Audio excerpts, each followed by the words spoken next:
Dodge going out, and they get the championship, leaving the sport right now. The fastest production truck ever. A championship winning manufacturer locked away in a dark warehouse, leaving behind the greatest what if in modern racing history. Borrowed time. The modern NASCAR garage is running on borrowed time. For over a decade, Chevrolet, Ford, and Toyota have operated a comfortable triopoly across the Cup Series landscape. But under the hood, corporate priorities are shifting at hyper speed.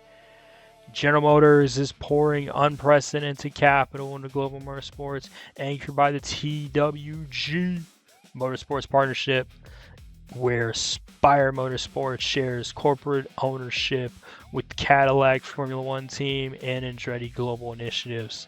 With General Motors' executive focus and financial engineering locked on to Formula One and international endurance racing, Chevrolet's domestic Cup Series footprint is naturally consolidating around its top tier.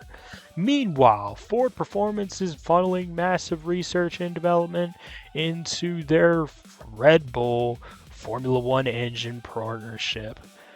And Toyota, with TRD and Toyota GR Gazoo Racing apparatus, is maintaining its lean, hyper-focused model in NASCAR. This leaves satellite operations across the Chevrolet and Ford stables fighting for breadcrumbs, paying premium prices for hand-me-down engine leases and secondary wind tunnel access. The garage doesn't just want a fourth manufacturer, it desperately needs a fourth manufacturer. With Stellantis rolling out its Ram 15 program in the NASCAR Truck Series in 2026 and evaluating Cup Series return in 2027, the question isn't whether Auburn Hills, Michigan has the money. The question is when Dodge takes the stage to unveil the next-gen Cup Series Charger, who is standing next to them on Sunday, and who leads the charge on Saturday. In today's video, we will break down the garage economics, analyze the historical legacy, and reveal the single team that holds the Dodge North American motorsport future. But before we dive in, hit the like button. Drop your thoughts in the comments section on who you think Dodge should sign. Share this video with all your NASCAR friends and friends in general. Hit the subscribe button with notifications turned on. It is the single best way to help the checkered era produce high-level garage analysis and anything else I talk about or do. You want to be there with your notifications turned on. So now, let's look at the ghost that started it all. To understand why Dodge is ready for its 2027 motorsports comeback in NASCAR, you have to first look back at the glory and the heartbreak of 2012. When Dodge entered NASCAR back in 2001, they brought raw muscle back to stock car auto racing. The golden era peaked in 2012 when Brad Keselowski and Penske Racing brought Auburn Hills, Michigan, the Cup Series championship, beating Jimmy Johnson along the way. But as Dodge reached the summit, the rug was pulled out. Penske announced the jump to Ford in 2013, and just days later, SRT Motorsports publicly unveiled what remains one of the most stunning race cars designed for the 2013 season, the Gen 6 Dodge Charger. Despite having the production-ready Gen 6 platform sitting on the floor, Dodge couldn't secure a Tier 1 turnkey anchor team before the deadline. Fiat Chrysler pulled the plug, and the 2013 Dodge Charger never saw the official green flag. But here's the critical key for 2027. The engine architecture didn't just vanish. The legendary 358 cubic inch V8 push rod engine platforms engineered by Dodge during that era set a benchmark for high RPM reliability. But because NASCAR Cup and lower series engines still fundamentally rely on architecture born from those V8 specs back in the day, Stellantis isn't entering at step zero. They hold decades of institutional engine DNA on the shelf. They aren't starting over. They are completing unfinished business.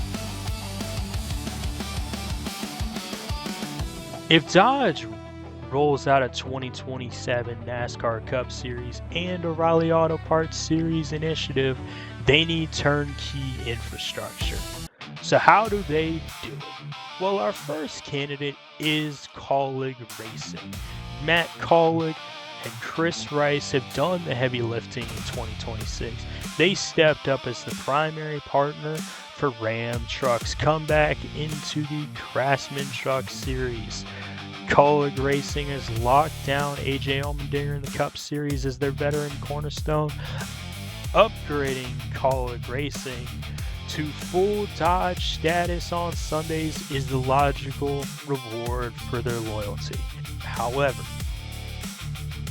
Kaulig operates with mercenary adaptability.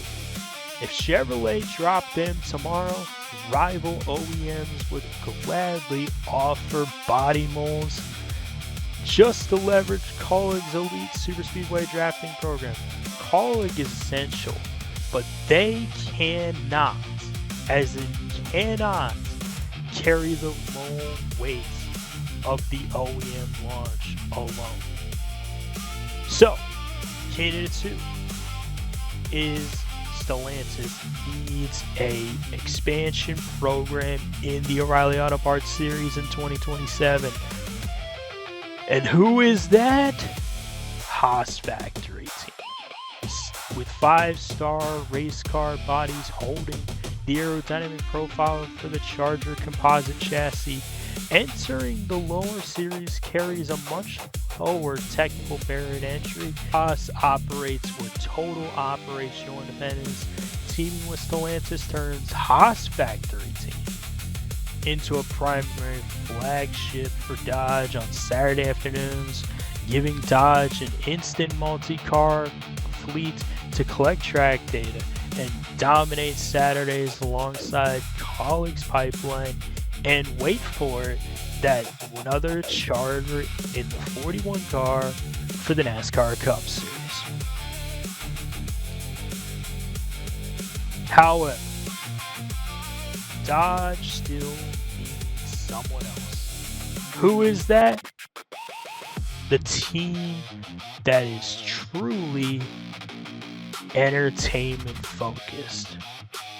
And that is Trackhouse Entertainment. This is Dodge Cup Series crown jewel. To understand why Trackhouse is the ultimate target, you must look past the race shop and see them as a global motorsports property. Not just motorsports, but sports property. Justin Marks has built a multi-discipline empire around NASCAR, MotoGP, and international media.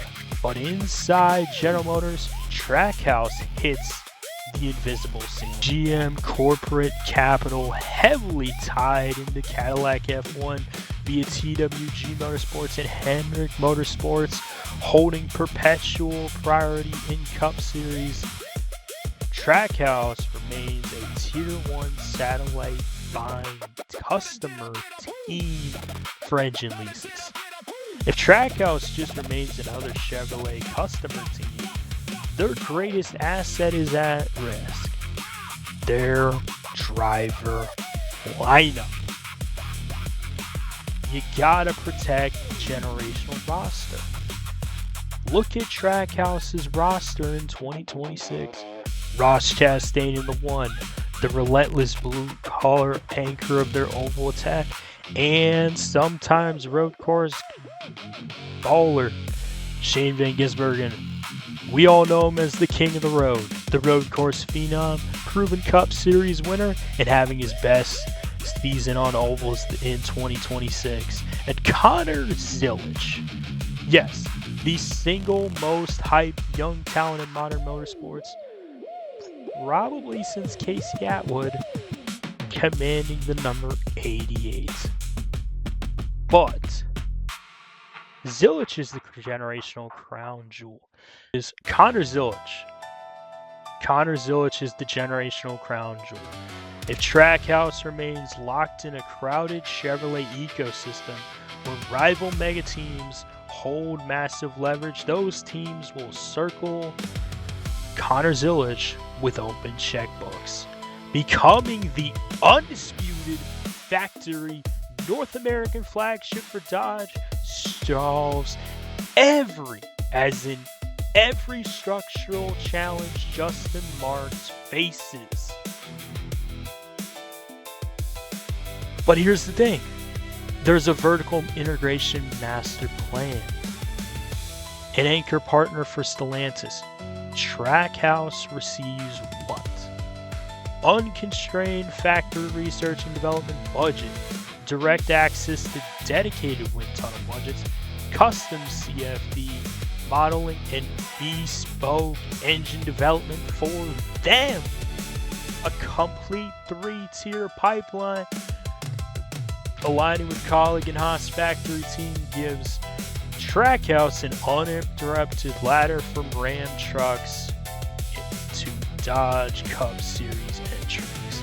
And with the new Mega Shop blueprint, Trackhouse prepares to enter a new next generation facility targeted for 2027 or 2028, co-funding that complex around the Stellantis factory capital, Red Bull's media architecture, and global motorsports. Yeah.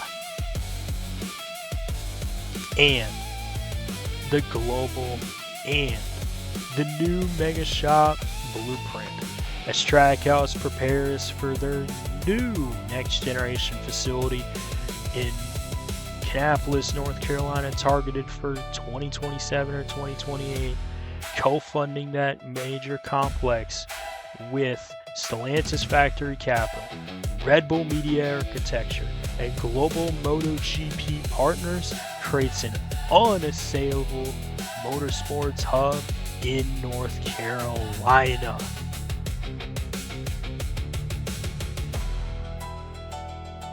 Here is the reality for Auburn Hills, Michigan. Timing dictates efficiency.